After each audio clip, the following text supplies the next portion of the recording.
Welcome to the Business Extra. I'm Mustafa Alrawi, the National Assistant Editor-in-Chief.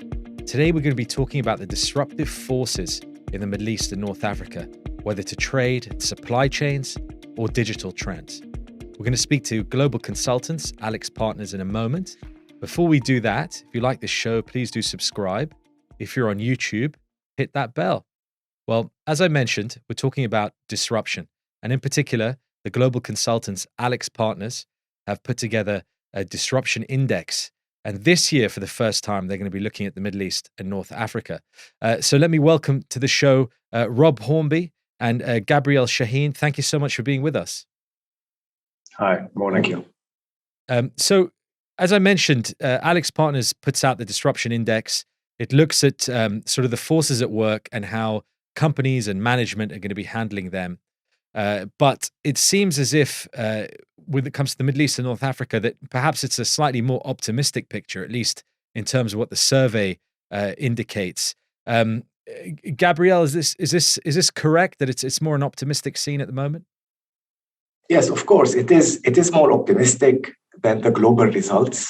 In the Middle East, there is 3 out of 4 executives are confident that they will be able to handle disruptive forces. And that's slightly different than our global results.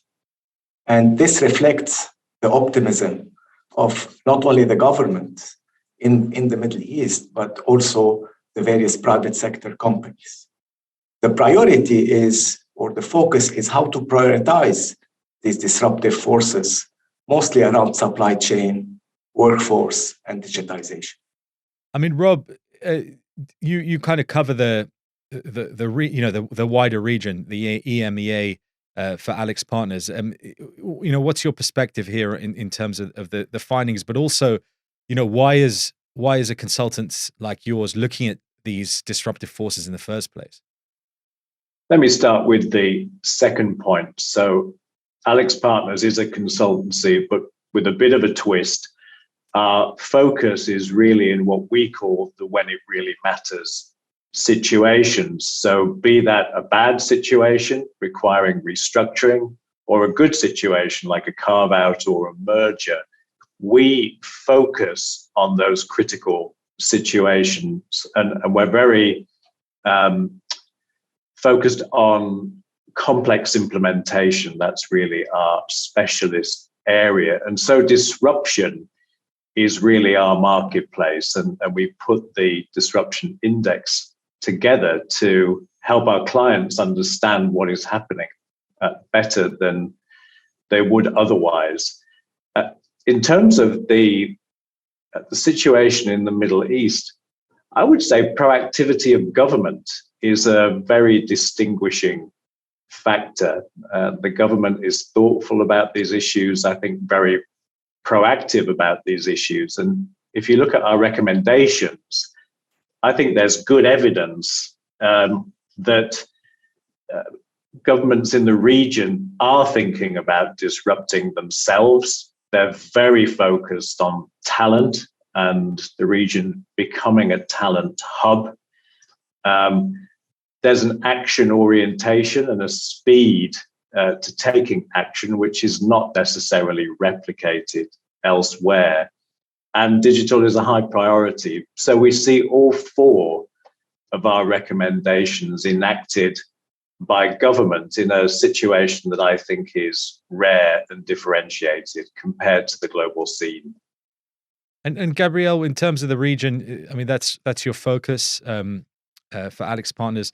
Do you find it's a homogeneous picture, or is there a kind of change depending on which region or which country within the Middle East and North Africa? No, it is more or less homogeneous.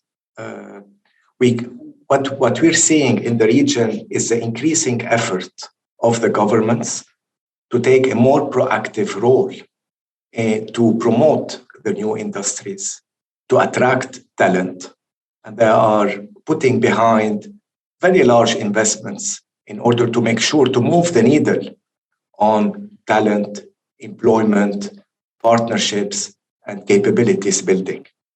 And this gives confidence to the private sectors to follow suit and to make parallel investments to this picture.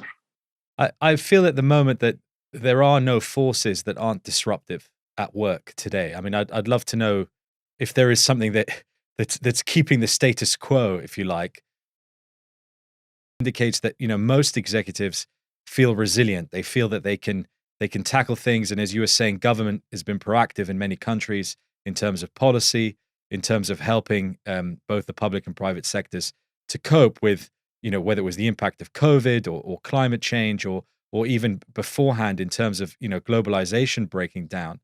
But there's also a lot of fear out there, and your own survey indicates 2/3 of executives are worried that the disruptive forces that they are trying to be proactive about might actually replace them. I mean, is that a contradiction, Rob, or is it natural in this situation?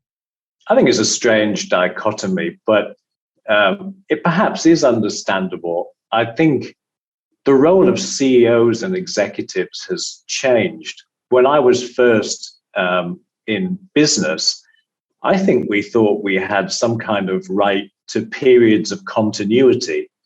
I remember 5-year planning. And we knew that the economic cycle would probably disrupt every few years with recession and so on. What's happened is governments have generally got better at handling the economic cycle, although, of course, I speak as someone from the UK where it doesn't quite look that way this morning. But other things have begun to be disruptive, and they've started to compound together. And I think that disruption is virtually continuous. And so the myth of periods of stability, I think, is just that. It's a myth. And we're now in a period where disruption has become the job of executives. And I think they're adapting. CEOs, in my view, don't really run the business in the way that they used to 20 years ago. They are managers of disruptive forces, of stakeholders, of regulators.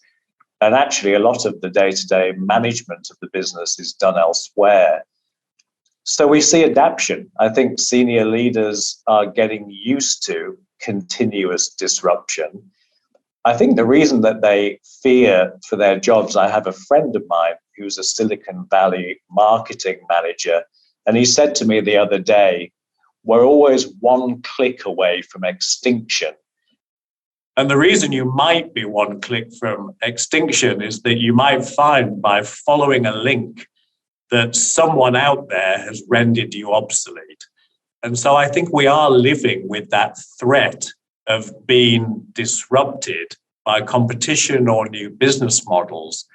But executives themselves have got good at dealing with disruption. That probably leads to the dichotomy that you drew attention to in your question.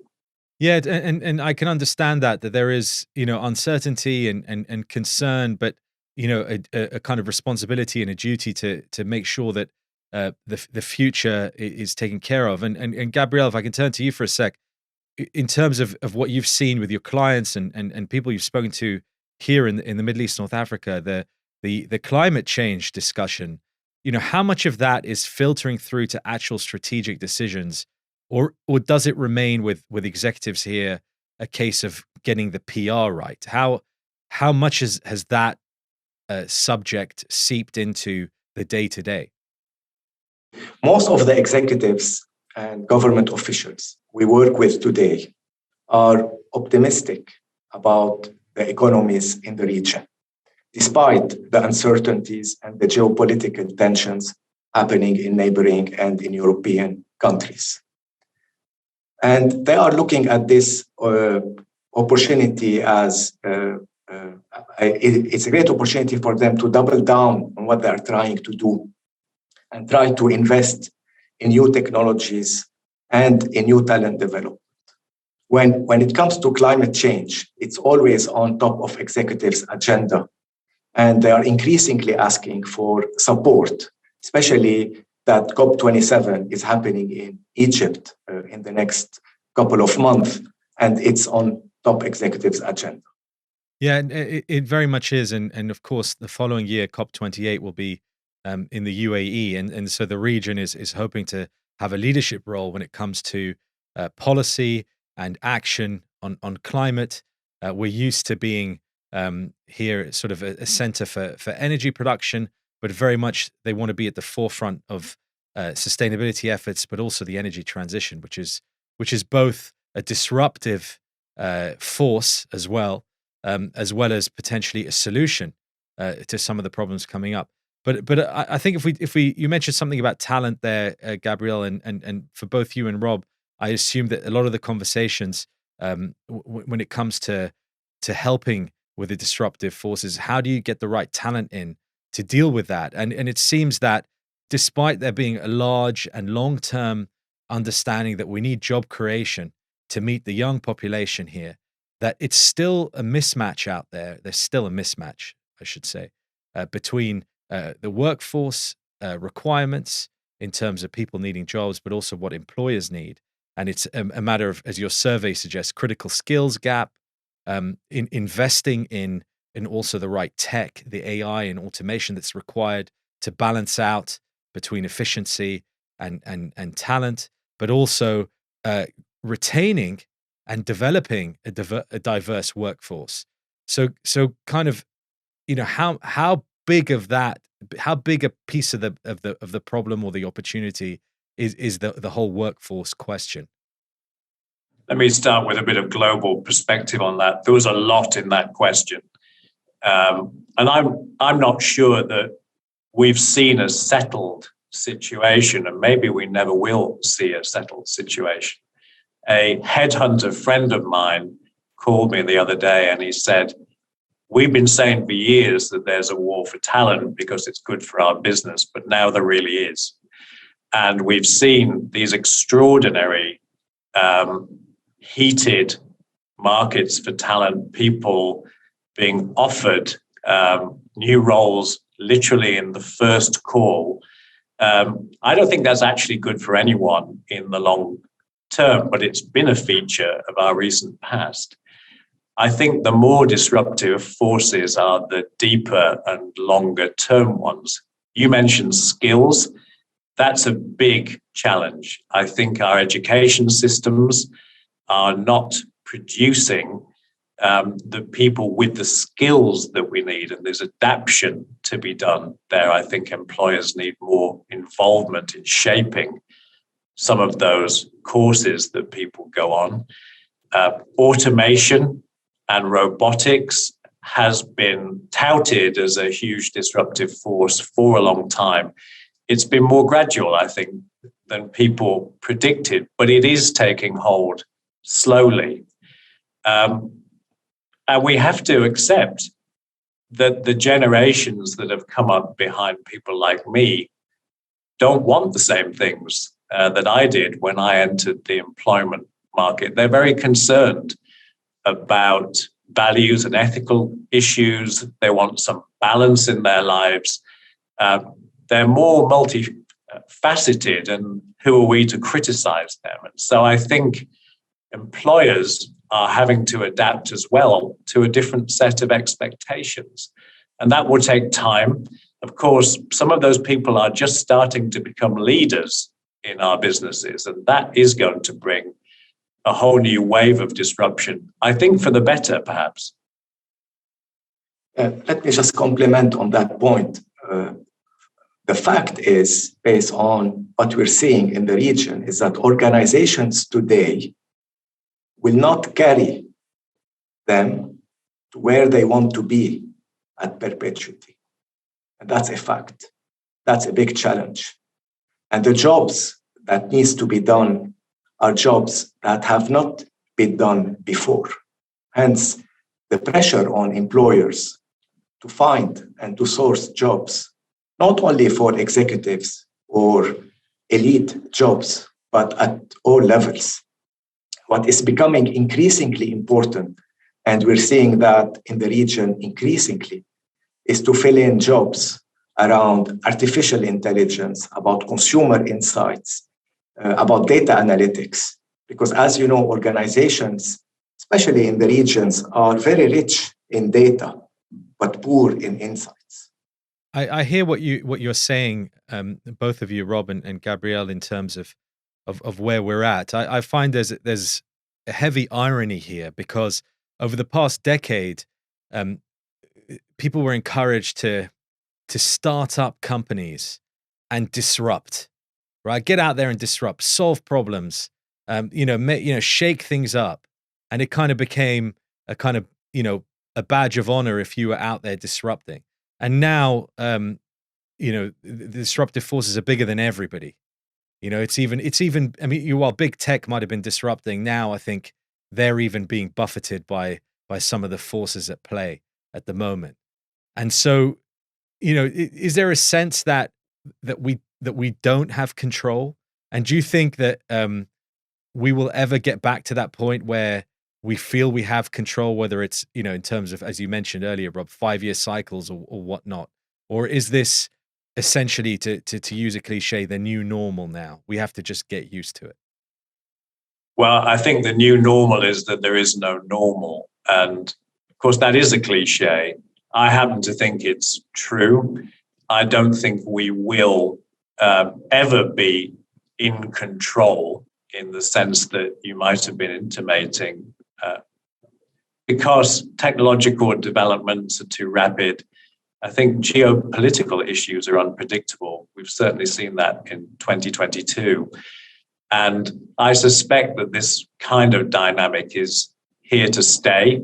The new leadership paradigm, I think, is being confident about that, in being responsive, creative, disrupting first your own organization before someone else does it. So sometimes cliches are cliches because they're true. And I think in this particular case, we're not going to see a return to stability and control. I think we could argue, did we ever have that, or was it an illusion? But we certainly don't have it now.